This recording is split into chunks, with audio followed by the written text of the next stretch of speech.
In the legal world, there is a combination of forces that feed a corrupt and suffocating legal system for attorneys.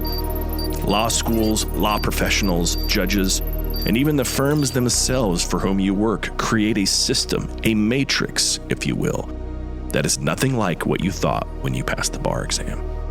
The purpose of this podcast is to help you escape this legal matrix, leading you out of the proverbial desert to be free of the bondage of the Matrix. Hosted by Bryce D. Nyer, attorney at law with over 30 years experience in the trenches of civil and criminal litigation at the state, federal, and international levels. He's a highly accomplished and resourceful legal professional, a true master of his craft, and he's here to help you get your life back. Here's your host, Bryce D. Nyer. Hello. It's another episode of Escape the Legal Matrix with yours truly, Bryce D. Nyer, coming at you live from Fayetteville, North Carolina, home of Fort Bragg. And in the house tonight, of course, we have Drake, our law firm mascot, the Labrador Retriever, who recently just turned 9 years old.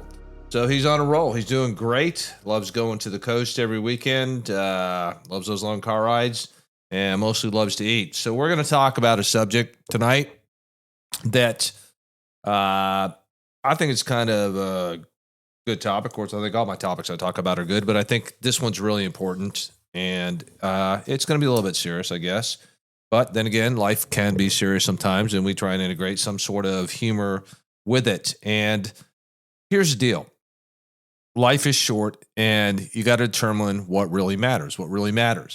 And I say this because I've been going through this discernment process over the last couple of months, maybe the last year, especially the last couple of weeks.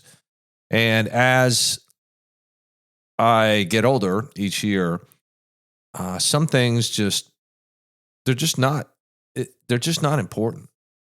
Let's face it. The average lifespan for a man or woman is going to be in their 70s or their 80s, assuming good health, maybe longer, but not too much longer. And the reality is there's just a point when your life, at least in this world, is going to expire. Your body's going to stop. It's going to die, and your soul is going to go on to one of two places, heaven or hell. That's my belief. That's the way it is. You don't have to agree with it. It's up to you. Don't care. Well, that's not true. I do care. But it's something that really you need to think about. And I was thinking about this more in particular because of the conversations I've had over the last weekend and during this week and things that have been going on, and had this conversation with one of my buddies I grew up with about some of the people that are no longer among the living of our close friends. Some who passed away very young in their 30s, and some that passed away later in life, but still relatively young in the prime of their lives, and they're no longer here. And when we went down the list, and we're talking about people we knew, like what happened to so-and-so, and he went back and looked, and then we had another conversation, and it was just, I'm like, gosh, I hope our name's not on the list, obviously not, but it really was a sobering moment, a sobering conversation. And as I've been thinking about this, and especially the last couple of days, especially in the legal matrix, the legal profession, when I look at all of my colleagues just pinging off the walls, honest to God, just pinging off the walls over stupid stuff. Deadline, I get deadlines are important, blah, blah, blah. But this world has just gone crazy with what people think is really important when it's not. I mean, there's just so many things we get wrapped up in. We get wrapped up in these arguments and conversations and the scrolling and the text messaging and the social media sites and all this blah, blah, blah, blah, blah, blah, blah, blah, blah. And for what? Assuming the world is even here 100 years from now, and I don't think it's going to be, not in this form. I just don't. Nobody's going to remember you. Nobody is going to remember you, and nobody's going to care. If you die tomorrow, depending on where you work, nobody would care. They talk about it for 15 minutes. Your family would care. but somebody would be there to take your job position in an instant, and the world would continue on. So when I sat down and I thought about this, I'm like, in the end, what really matters? Because you're not taking anything with you.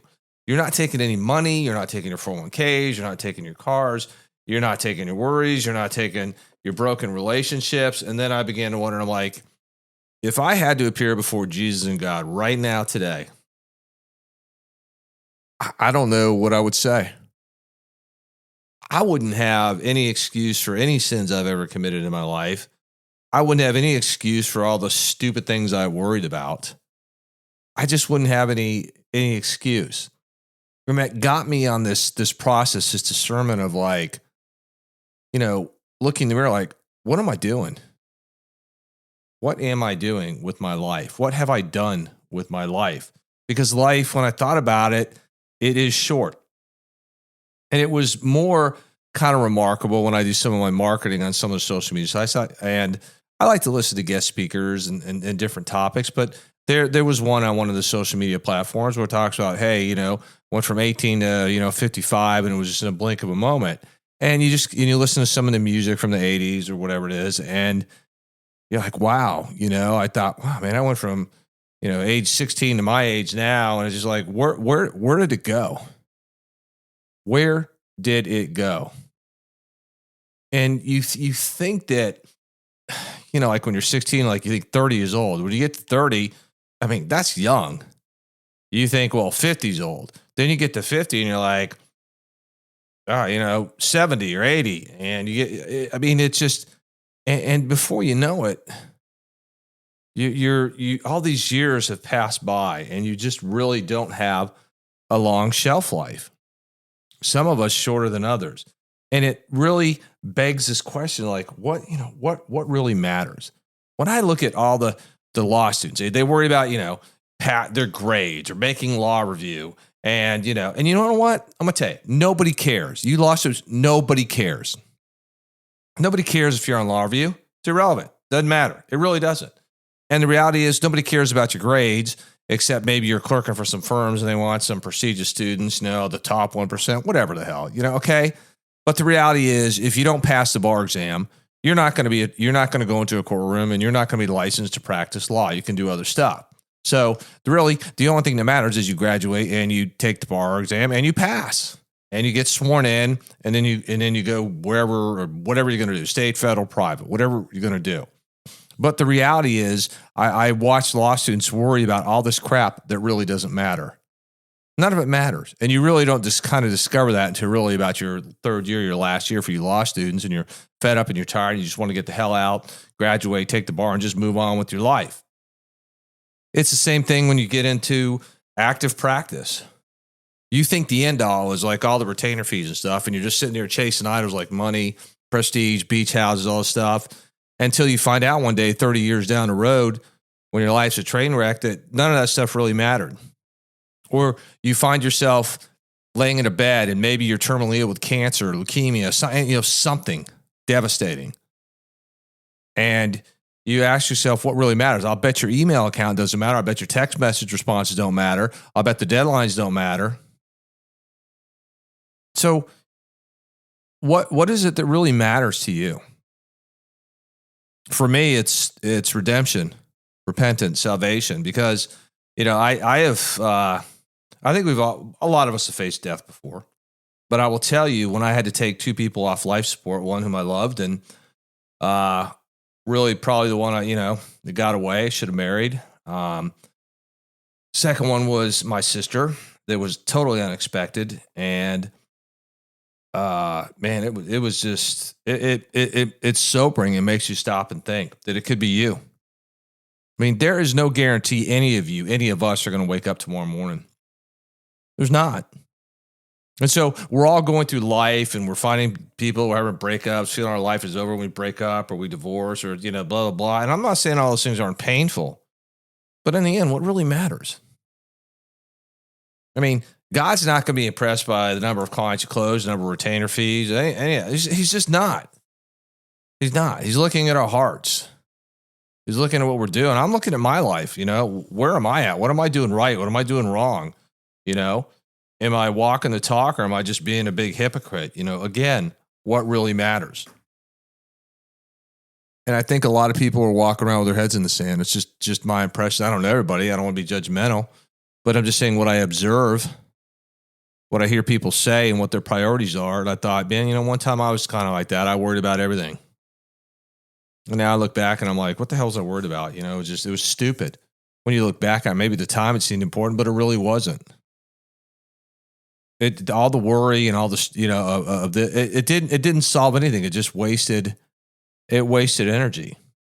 And so I've begun this process that's been going on for a while, where I'm breaking away from the worldly things.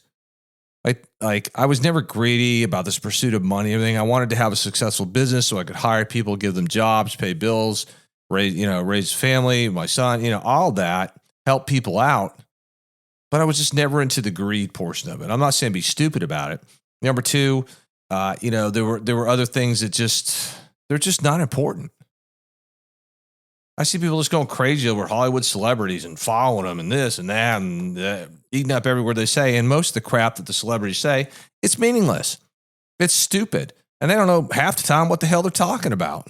They live in a bubble world, but people just idolize them. To me, I don't even watch TV anymore. I watch a show once in a while, maybe a miniseries or something. But the reality is, I think most of what's on TV is just totally worthless. I think the movies they're making these days are crap. They're not entertaining. They're just stupid and DEI and PC and all that. And they're just dumb as shit. Really. So you've got to ask, what really matters. I'm sitting here even this week watching my colleagues just ping off the walls. One of my colleagues, in my opinion, they take on way too many cases. Way too many. I don't know if it's to make money or to be oppressive. I don't know. But they're headed for a heart attack and a stroke. There's no doubt in my mind. A lot of them are. It's just not worth it to me. It's just not worth it to get so caught up in this legal matrix that you lose yourself. You lose your life. You're just selling your soul to the legal matrix. And so you've got to really stop now and take a look at what is going on in the world. Because the world's there's something wrong. There's just this disturbance in the force. There really is. There really is. And to me, I do. I think the world is on its way out. I think God's fed up. I think he's done. I do. I've said this before and I'll say it again. Some people don't want to believe it. Some people mock it. I don't really care. Mock it. But, it's making me rethink my life. It's making me kind of really shift and really change up the way I live and the way I think. And it's tough. And, I'm not a saint. I'm a sinner. I do stupid stuff. Still do. But I'm waking up. I ain't no saint, but I ain't stupid neither. So I'm going to ask you, ask this better question. What really matters to you today? What are you looking at that you think is so important? Because there was a time in my life when I didn't have I didn't have like smartphones and internet and all this other, technology. You know what? I was a lot happier. I had a lot more real relationships than on a small screen and a text message. I think in reality, this world, as much technology as it's gained, I think we've lost a lot of ourselves in this progress, this technological progress. When we talk about AI, I think we have. I think we've just become artificial in almost everything. And I'm telling you, life is short. You just don't know when your last breath will be. You could walk out and get in your car tonight and get T-boned, and that's it. You're done. And that happened to me a couple years ago. My son got his driver's license. We had his truck, and this guy ran a red light. My son was driving. I was in the passenger. This guy I think it was like 53 miles an hour, ran a red light. Man, just knocked us from the 12 o'clock, 3 o'clock position, shattered the glass. The airbag didn't work. Bruised me pretty badly from the seatbelt, but we were fine. And when we got out of the truck, this woman that had witnessed it said, "I thought all of you were dead. I don't even know how y'all are standing. Have no idea how y'all are alive." And I will tell you, it shook my son up pretty much and shook me up too. It was a Sunday morning. I'll never forget it. Never forget it. And I don't think I should forget it. And sometimes I think we take life for granted. We take God for granted. Well, there's Jesus, he always said pretty much, don't be stupid. I mean, he can forgive you much things, and I guess he can forgive us for being stupid. But I think sometimes we overplay our hand, and we don't really see what really matters, and we're too caught up in the shiny things and the worldly things. And I don't know. It's just something that was on my mind. I think it's something that all you law students and you young lawyers that are still young, actually you lawyers, no matter what age you are, I think you better take a good look at where you are. Because when you leave this world, nobody is going to care down at the courthouse. You'll just be an obituary. They'll talk about you, and then they won't remember. They got their own problems. Your family members will miss you, for the most part. Hope they will. Not, because you got a bigger problem right now than you think. So ask that better question and say, hey, look, I get it. My life is short, and what really matters? What's really important? You better answer the question. Better answer the question. Something I've been thinking about. I think it's something we all need to think about. And, when you know somebody that has died, you know them personally, you're close to them, family member, spouse, whatever, I'll tell you, it'll shake your world up. You'll realize how finite life is on this planet. You really will. And it'll be the most sobering thing that you'll experience when that happens. All right, this is Bryce Dyer for the episode of Escape the Legal Matrix, live from Fayetteville, North Carolina, home of Fort Bragg, where every day men and women don the uniform and wage war against their enemies that would seek to take the very freedoms away from us that we so often take for granted. And more oftentimes than not, our military and our first responders give their lives in order to save somebody else. All right, this is Bryce, and we are out of here.